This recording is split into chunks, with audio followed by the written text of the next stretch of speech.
10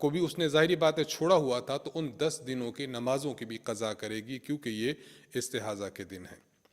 اور اگر کسی خاتون کو بچے کی ڈلیوری کے بعد 40 دن سے کم خون آیا، مثلا 20 دن، 15 دن، 25 دن، 30 دن، تو یہ سارے کے سارے ایام نفاس کے شمار ہوں گے۔ جو ہی پاک ہوگی تو پاک ہونے کے بعد روزہ رکھنا شروع کر دے، اور اگر نفاس کے ایام میں کوئی روزہ آ چکا تو اس کی رمضان کے بعد قضا کر لے۔ یہ تھوڑی سی تفصیل ہے جو ہم نے عرض کر دی ہے، اسے سنیے اور اپنے مسئلے پر عمل کیجیے۔ زاہد خان صاحب نے کشمور سے سوال کیا ہے کہ مسافر کے لیے روزہ کا کیا حکم ہے؟ نہ رکھے تو اجازت ہے یا رکھنا ضروری ہے؟ نہ رکھے تو اس کو اجازت ہے کہ نہ رکھے، اس پر مسافر ہونے کی حالت میں روزہ رکھنا ضروری نہیں ہے۔ البتہ اگر روزہ رکھ لے گا تو بہتر ضرور ہے۔ اللہ تعالیٰ کا ارشاد ہے وَأَن تَصُومُوا خَيْرٌ لَكُمْ، کہ تم اس حالت میں بھی اگر روزہ رکھتے ہو تو روزہ رکھنا تمہارے لیے بہتر ضرور ہے۔ آرام دہ سفر ہو یا مشقت والا ہو، دونوں صورتوں میں اجازت ہے کہ روزہ نہ رکھے، لیکن اگر سفر آرام دہ ہے اور مشقت والا بھی ہے لیکن زیادہ نہیں ہے تو ان صورتوں میں روزہ رکھ لے تو اچھا ضرور ہوگا۔ فیض محمد سندھی صاحب آپ سوال کرتے ہیں کہ دو سوال ہیں آپ کے۔ امام صاحب نے پہلی رکعت میں ثنا نہیں پڑھی، اس کے لیے کیا حکم ہے؟ اور قعدہ میں دعا بھی نہیں کی، اس کے لیے کیا حکم ہے؟ دیکھیے، اگر ثنا نہیں پڑھتا یا قعدہ میں دعا نہیں کرتا تو یہ سنت کا تارک ہے، سنت کا ثواب اس شخص کو نہیں ملے گا۔ بہتر یہی ہے کہ سال بعد تراویح آتی ہے، 2-4 منٹ زیادہ ہی لگ جاتے ہیں، اور کیا ہوتا ہے تو انسان اپنی تراویح کو، سنت ہے، اس کے آداب ہیں، مستحبات ہیں، ان تمام کے ساتھ ادا کرے تو انشاءاللہ العزیز اللہ کے ہاں بڑے اجر و ثواب کا مستحق ٹھہرے گا۔ آپ کا دوسرا سوال یہ ہے کہ امام نے اگر سجدے تلاوت والی آیت پڑھ لی اور رکوع میں چلا جائے تو کیا اس طرح سجدہ رکوع میں ادا ہو جائے گا؟ اگر رکوع میں جا کر اس نے سجدہ کے ادا کرنے کی نیت کی ہو تب تو اس کا سجدہ ادا ہو جائے گا، سجدہ تلاوت، وگرنہ اگر یہ سجدہ میں جب جائے گا تو پھر تو بہرحال ادا ہو ہی جائے گا، لیکن شرط یہی ہے کہ آیت سجدہ تلاوت کرنے کے متصل بعد وہ رکوع اور سجود میں چلا گیا ہو۔ ابو نصیبہ صاحب میانمار سے سوال کرتے ہیں کہ عذر کی حالت میں نماز تراویح کو کرسی پر بیٹھ کر پڑھنا افضل ہے یا زمین پر بیٹھ کر پڑھنا افضل ہے؟ رہنمائی فرمائیں۔ اگر واقعتاً اس کو عذر ہے، عذر کا معنی کہ وہ شخص زمین پر بیٹھ کر بھی سجدہ نہیں کر سکتا، یعنی اپنے ماتھے کو زمین پر ٹکا کر سجدہ نہیں کر سکتا، تو یہ معذور ہے۔ یہ کرسی پر بیٹھ کر نماز پڑھے تب بھی درست ہے، اور بیٹھ کر زمین پر بیٹھ کر اشارے کے ساتھ سجدہ اور رکوع کا اشارہ کرے تب بھی درست ہے۔ لیکن آپ نے جو سوال پوچھا افضل کیا ہے، تو افضل بہرحال یہی ہے کہ کرسی کے بجائے انسان زمین پر بیٹھ کر رکوع اور سجدے کا اشارہ کرے، کیونکہ معذور ہے تو یہ تقوی کے بھی زیادہ قریب ہے اور پرہیزگاری کے بھی زیادہ قریب ہے اور تواضع کے بھی زیادہ قریب ہے۔ اس لیے کرسی پر بیٹھ کر نماز پڑھنے کے بجائے زمین پر اس قسم کے عذر والا شخص نماز پڑھے۔ آخری سوال ہم سے پوچھا ہے بنت ابو ذر صاحبہ نے یو پی انڈیا سے، پوچھتی ہیں کہ 1 کوئنٹل گندم کا عشر کتنا ہوگا؟ یعنی 1 کوئنٹل گندم میں کتنے گندم بطور عشر کے نکالی جائے گی؟ 1 کوئنٹل 100 کلو کا ہوتا ہے۔ عشر کے لیے یہ دیکھا جائے کہ جس زمین کا عشر آپ نے نکالنا ہے، اگر وہ زمین بارانی ہے، یعنی آسمان سے بارش آ کر اس کو سیراب کرتی ہے، تو پھر 10واں حصہ نکالا جائے گا۔ 100 کلو کا 10واں حصہ 10 کلو ہے، اب 10 کلو نکالیں گے، یعنی کامل عشر۔ اور اگر زمین ایسی ہے کہ جس کو نہری پانی کے ذریعے سیراب کیا جاتا ہے، جس کا آپ کو آبیانہ دینا پڑتا ہے، آپ اس کو ٹیوب ویل لگا کر سیراب کرتے ہیں، کنواں لگا کر سیراب کرتے ہیں، جس میں محنت، مشقت، خرچہ ہے، تو اگر اس قسم کی زمین سے پیداوار ہوئی ہے تو پھر 1 کوئنٹل گندم میں سے نصف عشر دینا ہوگا، یعنی 5 کلو گرام۔ تو یوں عشر ادا کریں گے تو آپ کا عشر انشاءاللہ عند اللہ ادا ہو جائے گا۔ انہی سوالات کے جوابات کے ساتھ ہم آپ سے اجازت چاہتے ہیں۔ اللہ تعالیٰ سے دعا ہے کہ اللہ تعالیٰ ہمیں شریعت مطہرہ پر صحیح معنی میں عمل کرنے کی توفیق بخشے۔ رمضان المقدس کا مہینہ جاری ہے، اس کے ادب کی، احترام کی اور اس میں عبادات کرنے کی توفیق بخشے۔ وآخر دعوانا ان الحمد للہ رب العالمین۔ السلام علیکم ورحمۃ اللہ وبرکاتہ۔